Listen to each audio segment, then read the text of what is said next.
Assalamualaikum warahmatullahi wabarakatuh. Apa kabar pagi hari ini anak-anak sekalian? Alhamdulillah, tetap semangat, luar biasa, Thorik bin Ziyad, hebat. Baik, hari ini Bapak akan bahas tentang perkembangbiakan hewan. Perkembangbiakan hewan secara generatif yaitu perkembangbiakan yang dilakukan bila mana adanya proses pembuahan. Ya, ada perkawinan di sana. Kemudian pembuahan itu merupakan proses meleburnya sel kelamin jantan dan sel kelamin betina. Perkembangbiakan generatif pada hewan terjadi menjadi 3 bagian.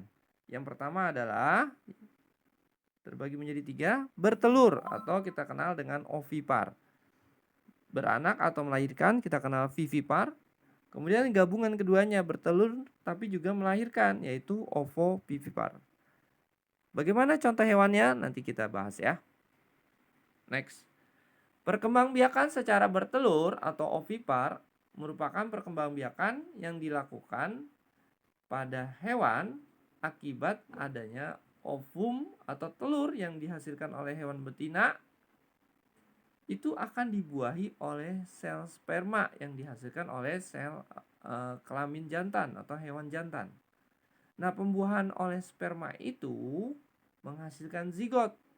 Kemudian dari zigot tumbuh menjadi embrio yang kemudian baru menjadi individu baru. Bertelur atau ovipar yaitu pembuahannya menjadi 2 bagian ya.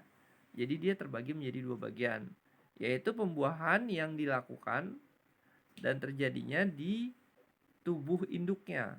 Maka kita kenal pembuahan internal. Tapi ada juga yang dia bertelur hewannya, tapi di luar tubuh induknya. Maka kita kenal atau kita sebut pembuahan eksternal. Contoh pembuahan secara internal adalah 1. Ayam, burung, dan penyu. Kemudian pembuahan yang eksternal contohnya adalah ikan dan katak. Ingat ya, ikan dan katak, ya kan? Ikan sama katak itu mengeluarkan telur dulu di luar. Nanti kemudian baru ada sel sperma yang mendatangi telur-telur yang sudah berserakan di air ya. Perkembangbiakan secara melahirkan atau vivipar. Jadi dia perkembangbiakan yang melahirkan ya. Kenapa bisa melahirkan? Karena terjadi pembuahan internal yang terjadi di dalam rahim induknya. Kalau ini di dalam rahim, di dalam tubuh induknya. Nah, embrio yang telah terbentuk akibat pembuahan tadi tumbuh menjadi individu baru di dalam rahim sang induk sampai benar-benar siap untuk dilahirkan. Contohnya, ada singa, beruang, kuda, lumba-lumba, sapi, dan gajah. Tampak pada gambar ya. Kemudian gabungan keduanya yaitu perkembangbiakan secara bertelur tapi juga melahirkan. Apa sih Pak? Baru tahu saya. Yaitu 1 contohnya ular boa, 2 hiu, 3 kadal. Ingat-ingat gambar ya, ular, hiu, dan kadal. Termasuk buaya. Nah, ini gambarnya. Ya. Tapi ini bawah apa ya itu? Platypus ya? Apa itu? Nah, ini dia. Ya, ada kadal, ovovivipar, telur. Next. Perkembangbiakan secara vegetatif. Ya, nggak kawin.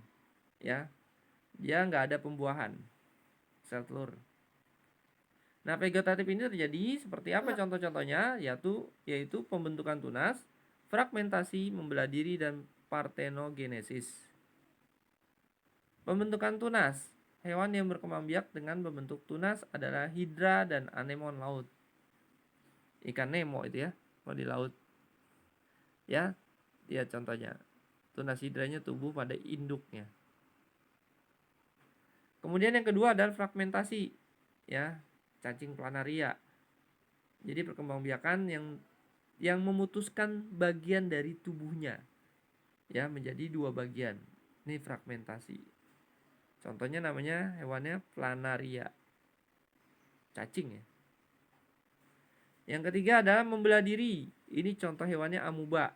Coba lihat prosesnya. Mulai dari satu sel, kemudian memisahkan, jadilah 2 sel.